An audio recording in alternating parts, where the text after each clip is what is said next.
Magnús Ingvi Eysteinsson, GKG 67 högg. Þetta er góð byrjun. Já, þetta er bara alltaf drauma aðstæður sko. Það er ekki oft sem að fær logn í leiruna, þannig að gera að nýta sér það. 5 undir eftir 10 hólur. Var þetta bara fuglastuð? Þetta var algjör birdie veisla sko. Það er bara, þú veist, eins og ég segi, bara púta vel, púta gegja. Og þegar logn í leiruna, þá er bara að gera að nýta sér það sko. Þannig að það er aðstæðan í það. Hvernig fannst þér þessi snúningur virka á vellinum? Nýja leiðandi bara? Nýja hann á hólu röðin. Mér finnst það gegja sko. Mér finnst bara, þú veist, að byrja á stuttri par 4. Þú veist, leyfa mönnum að drive inn á, að gera þetta skemmtilegt. Og plús það líka náttúrulega, það hefur alltaf verið þannig að 1, 2 og 3 eru langerfiðustu hólurnar. Og þú veist, aðeins geima þær, leyfa mönnum að komast í gang og síðan spila þær. Mér finnst það, þú veist, ég fíla þetta allan.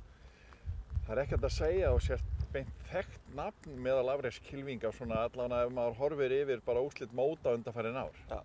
Hvað getur þú sett mér að þér? Ertu búinn að vera að keppa á mótaröðinu undanfarin ár? Já, bara, þú veist, ekkert verið eitthvað að taka þessu brjálæslega alvara undanfarin ár, sko.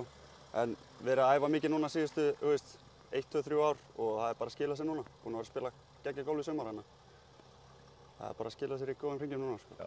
Ertu bjartsýnn á að geta haldið haus eins og maður segir? Já, ég ætla að það er allan á plani, að reyna að stríða þeim eitthvað aðeins. Já.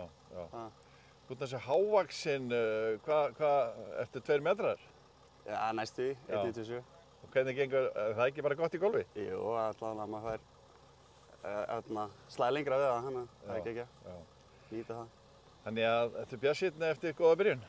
Já, bara, þú veist, við erum að spila vel undanferðið, þannig að spila vel í dag, þannig að bara, þú veist, fara heim, slaka á, horfa á Open og síðan aftur á morgun. Gangi vel, Takk fyrir.